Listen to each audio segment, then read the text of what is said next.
So the best actually no brokers always the best. Hi, என் பேர் விட்டல். ஆக்சுவலாக packers and movers நிறையா offers இருக்குது பெங்களூரில். ஸோ எது புக் பண்ணலாம் அப்படிங்கிற மாதிரி நாங்கள் யோசிச்சுட்டு இருந்தோம், நானும் என் ஒய்ஃபும். ஸோ ஃபைனலாக நாங்கள் டிசைட் பண்ணது நோ ப்ரோக்கர்ஸ். ஸோ ஸ்டார்டிங்லேருந்தே அவங்களோட அப்ரோச் நல்லாவே இருந்தது. ஏன்னா நிறையா ஆஃபர்ஸ் வந்து மற்ற பேக்கர்ஸ் அண்ட் மூவர்ஸ்லேருந்து வந்தாலும் இது வந்து ரொம்ப ஜென்யூனாகவும் ப்ளஸ் கார்ப்பரேட் இன்வால்மெண்ட்டும் இருக்கிறதுனால எங்களுக்கு ரொம்ப ட்ரஸ்ட் ஒத்தியாக இருந்தது. ஸோ அதனால் நாங்கள் வந்துட்டு இதை சூஸ் பண்ணோம். ப்ளஸ் எங்களுக்கு டிஸ்கவுண்ட்ஸும் நிறையா கிடைச்சிது. ஸோ அதுவும் ஒரு மெயின் ரீசன். அப்புறம் மார்னிங் ஆக்சுவலாக நாங்கள் வந்து 8 o'clock புக் பண்ணியிருந்தோம். ஒரு 5:30 நாங்கள் ஏர்லியாக வந்து பண்ண முடியுமான்னு சொல்லி கேட்கும் போது எங்களுக்கும் அது பெஸ்ட்டாக தோணுச்சு. ஏன்னா மார்னிங்கே சீக்கிரம் மூவ் பண்ணால் நல்லாயிருக்கும் இல்லையா. ஸோ அதனால் நாங்களும் ஒரு 5:30 சொல்லியிருந்தோம். நாங்கள் எக்ஸ்பெக்ட் பண்ணல, நாங்கள் எந்திரிக்க கூட இல்லை. ஆனால் 5:30 ஷார்ப்பாக வந்து நின்ட்டாங்க.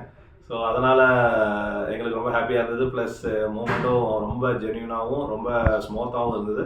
எந்த ஒரு ப்ராப்ளமும் இல்லை. ஸோ பேக்கிங்கும் ரொம்ப ரொம்ப கிரேட்ஃபுல்லாக பண்ணாங்க. ஸோ மேக்ஸிமம் ஒரு பாருங்கள் 11 o'clock எங்களுக்குள்ள ஐட்டம்ஸ்லாம் வந்து சேர்ந்து நாங்கள் எல்லாமே ரிசால்வ் பண்ணி அங்கங்கே செட்டில்மெண்ட்டும் ஆகிடுச்சு.